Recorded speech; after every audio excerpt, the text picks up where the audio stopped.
Hey, the other thing, too, we talked about golf. We talked about the Lions. We do need to talk about Matthew Stafford and the Rams a little bit. That's where we're going. Okay, cool. That's the next topic. All right. I wasn't sure. And the one thing that I want to start with on Matthew Stafford, because we were doing the video that looked back at the weekend, and at one point I looked up and saw the TV screen, and I saw Matthew Stafford flat on his back with his eyes rolled up in his head, and I thought he's done for the game. Yeah. He didn't miss a play. Yeah. Now, we need to show that play because – there was a few late hits and things that went on, I thought, that were, Detroit hitting the Rams, and they didn't get called a few times where I thought, oh, wow. I thought the refs favored Detroit a little bit throughout the matchup. That play right there, I was kind of shocked. I'm going, that's 100 out of 100, roughing the passer. When in all doubt, regular season. right? When in doubt. He got a forearm to the head. Kind of late after the after the throw there. That was a little surprising, certainly, in a big moment. And of course, that could have been, penalty, first down, and maybe possibly a touchdown, and ended up just being a field goal.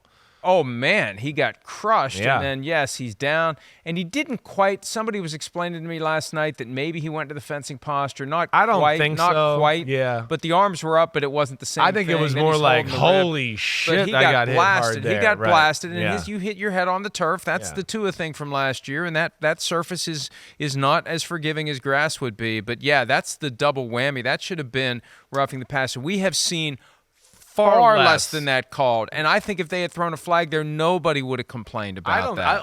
I honestly, let's play that replay again if you can, guys. I mean, I honestly remember watching it live, and I was kind of doing my podcast at the time. I thought Aiden Hutchinson was almost borderline late hitting him. It was throw, extra step, hit him, then the other guy. So I was like, oh, here comes the flag, and then of course nothing happened, and so be it. And listen, I'm in favor of. The opposite of when in doubt, whip it out. Let's let them play. It's football. It's physical. But I'm in favor of consistency. But the consistency does drive us crazy. And we said I don't know yesterday. I don't know how. I don't know who the referee was in that game. But shame on you for not seeing that.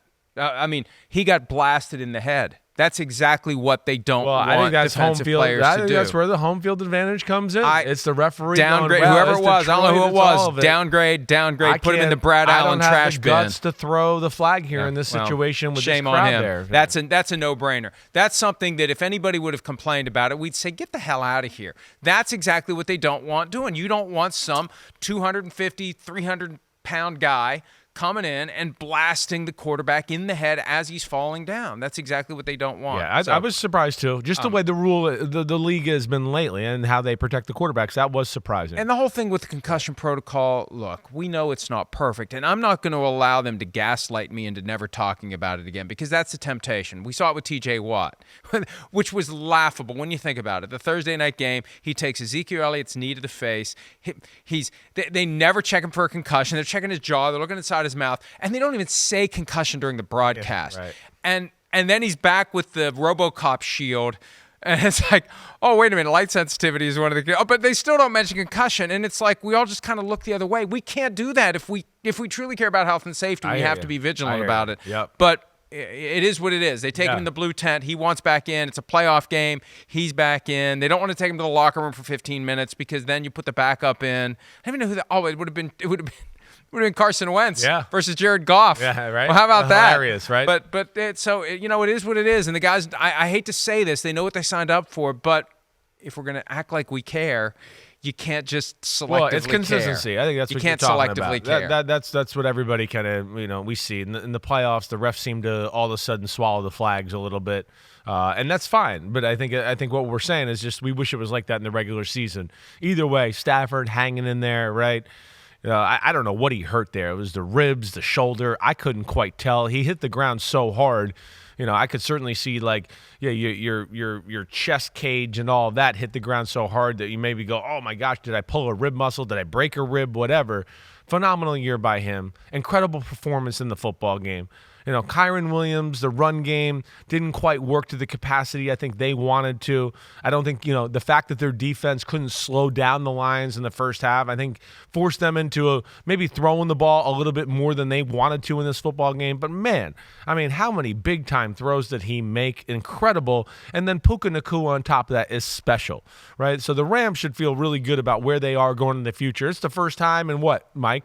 3 years? They're going to have money to spend in free agency, right? and they got some young talent. You talk about the trio they got of Stafford, Nacua, and Kyron Williams at running back, and you go, whoa, and they got a young offensive line and some pieces on the defensive side. The future is bright for the Rams to really jump back on the scene in a big way in 2024. And look, I know some of the same folks with the Rams organization who said they weren't going to move from St. Louis also told us that they weren't moving on from Matthew Stafford. That's baloney. They would have loved to have moved on from Matthew Stafford this past offseason. They didn't see a future there. They didn't see a path to being contenders while Matthew Stafford was still playing. Right. And they wanted to avoid another, it was like $59 million that became fully guaranteed as of March 17th. Good thing that didn't happen. They were hoping that the Jets weren't going to get Aaron Rodgers, right. and the Jets would pick up the phone, and Matthew Stafford would have gone to New York, and then we wouldn't have seen the game we saw last night. We wouldn't have seen Stafford back in Detroit last night. If they have an offensive line and run the ball, and he doesn't get the crap beat out of him like he has the last few years before this, Matthew Stafford is still awesome. And for what they're paying him and the level of play you got, he's a bargain.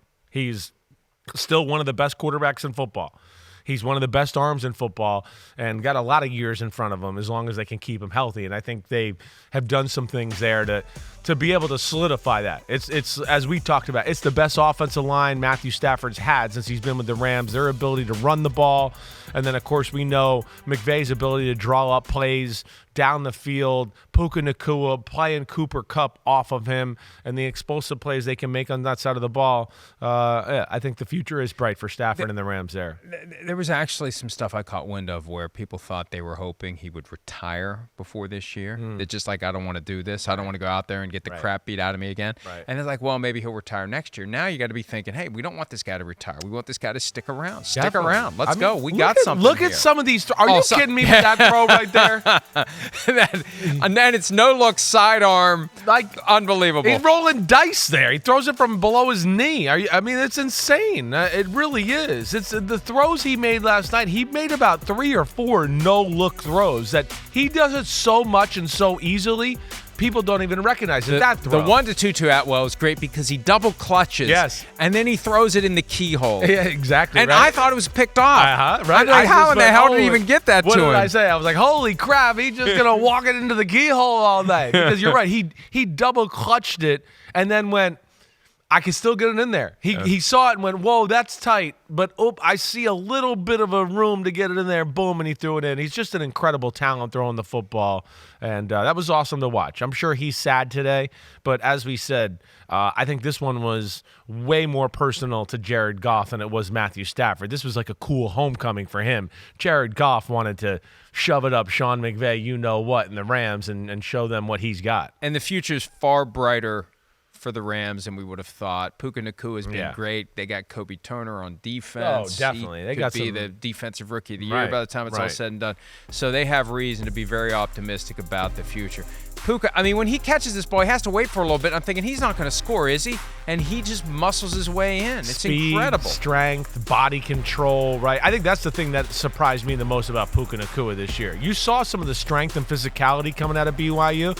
The speed and the explosiveness, the ability to run away from people.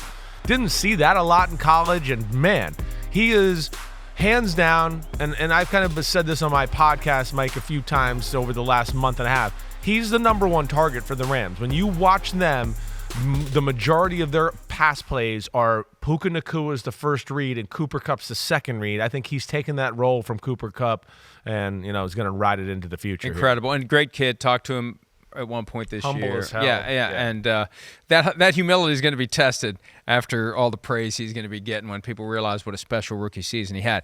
And it could have been even more special because, they could have won the game last night. He could have had one big catch or two that might have made a difference. And there was a 3rd and 14 play where he did everything he could to catch it. Game on the line, getting late, 4:20 left. Yeah, this is another moment. They're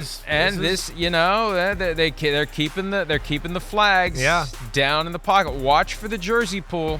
Watch for the jersey pull. No, they definitely going to call DPI. I think they could also call it, there's a chance I thought they may even call it necessary roughness. The blow to the head of the defenseless receiver coming in there with the elbow to the head. But, we see jersey pulls from time to time, and sometimes they'll say, well, it still didn't restrict him. And I don't know that it restricted him, but still, we've seen in high-profile moments, Chris, Yeah, I know. All those people out there. Super Bowl 57. Yeah. We saw a jersey pool. Yeah. For those people that think it doesn't affect you, I just want to go, you're crazy. Well, like, if you go out there on a field with me right now. If it's enough that it stretches the jersey Exactly. tight. Like, if we go out in the field right now and you let me hold your shirt all the time and do that, you're going to have a hard time separating. See this one again. This was the one that was very controversial at the end of the Super Bowl. There was a jersey pull by James Bradbury of Juju Smith-Schuster, and it was called. And how is that? Look at this. Watch the pull. Watch the pull. It was a poll before that already when he came out. This is the second But the point poll. is, they call that, and they don't call the one we saw last night. The one we saw last night was more egregious. I hear you. What the Lions did on the defensive side of the ball last night that I think was different, right, is they play a lot of zone. You've heard me all year ago. They're not good man-to-man team, right? They don't have the corners to do that. They play zone. Last night it looked like they went, wait, we can't play zone. He's going to pick us apart. Yeah, they might get open against man-to-man, but we'll be aggressive and we'll pull and see how the game's called. And that was one thing that definitely jumped out to me as I watched the game is that Detroit, they were forcing them. They certainly, there was a lot of plays where I went, oh, they're playing man, and they're going, we're going to kind of have some sticky hands, and we're going to call the bluff on the refs and see if they'll actually throw the flag there. And I thought that was one of the change-ups of the football game. And most of the highlights we showed there of Stafford throwing the football, it was against man-to-man coverage, and of course he was having success because the Lions are not super talented in the back end. Tight end Tyler Higbee reportedly has a torn ACL. Kirby Joseph coming in hot, just like he did to T.J. Hawkinson. And there's got to be a balance here between being obsessive about avoiding guys getting hit in the head and letting guys, come in low like a torpedo and take those knees out. How do you avoid blowing out your knee when a guy can cleanly and legally come in like this? I can't even. I knew it right away. I knew it right away. Yeah. It's clean. Is it? It's legal. Can it be legal and dirty? I remember back when they first started fining players for the hits to the head of defenseless receivers, and we heard stories like Larry Fitzgerald was telling defensive backs, if you hit me high and you get fined, I'll pay your fine, just don't hit me low. I don't want to be hit low. Rodney Harrison has said that guys would rather be hit high than low. You recover from a concussion much more quickly than you recover from a torn ACL. One concussion isn't going to end your career potentially. One torn ACL can end it. Can end it. Can change it drastically. Exactly right. And I'd like to think, and I know you're talking about a big guy, and that's one of the reasons why they allow hits below the waist in football. There's only one way for a small guy to get a big guy down. You hit him low. But he's not looking there. Yeah, it's just... He's in a defenseless position where it's not a dirty play, but most defenders would tell you they don't even want to do that, and they're going to aim for the guy's belly or chest. Aim for the waist. Exactly. Aim for the waist. That's what more, so I'm not mad at Kirby Joseph, and I think a lot of the things that you're saying, it's a big guy, oh no, I want to go low and just get him down, but I do think there's defenders, and of course offensive players want no part of that, but there's defenders in football that know, man, I don't want to do that to the offensive guy. I don't want to hear his knee pop as I hit him. I don't. So I'm going to aim for his chest or his belly button and make him pay that way. And that's certainly what I wish that Kirby Joseph would have done there instead of attacking the knee joint in a spot where you go, man, if you hit that there and his foot is in the ground at all, he's done for the year. It's over. Done. And that's unfortunate. And I think Matthew Stafford, after the play, was trying to tell him that a little bit. They were going face-to-face a little. Yeah. He's going, hey, I saw you did that a few weeks ago on film.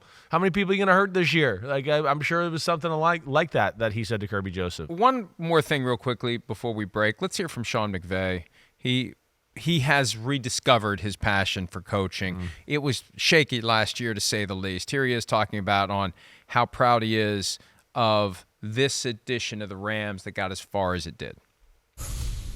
I'm so proud of this football team.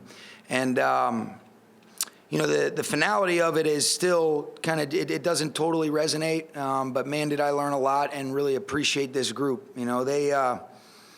They helped me find my way again and how much I love this and love the people that I'm around. And it certainly is always about people. It's these players, these coaches. But I think the further that you get away from the raw emotions of it, the more appreciation they'll have for what they did.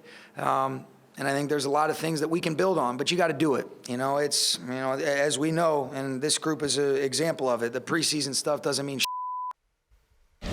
Hey, look, he kind of hinted at it there. They helped him find his way again.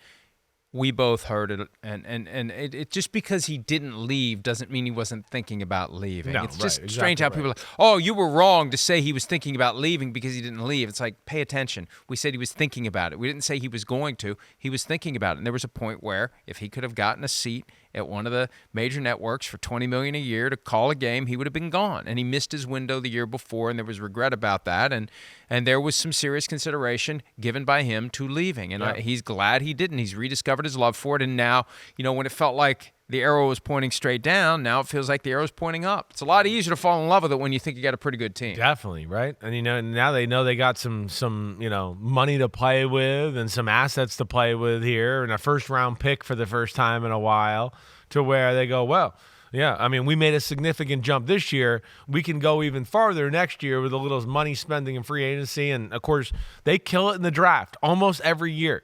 The Rams are the Rams because of their ability to draft. I know there was all the top-end trades and all that, but damn, the rest of the team was homegrown third and fourth and fifth round picks, and they've done that once again here. Now they fill it in with, a few more superstars on defense, right? That's what they're missing. Or maybe, they get another wide receiver or big playmaker on the offensive side of the ball, and you start to go, whoa, they got a pass rusher in free agency. They got a receiver. They drafted a few guys. Ooh, they got a corner too. Uh-oh, the Rams are loaded again. Watch out in the NFC West, and I think they're on the cusp of doing that. All right, we take a break. When we return, the NFC North went 2-0 yesterday because the Packers went into Dallas. And how about them Cowboys? And what does it mean moving forward for Jerry Jones and his football team? We'll discuss that next here on PFT Live.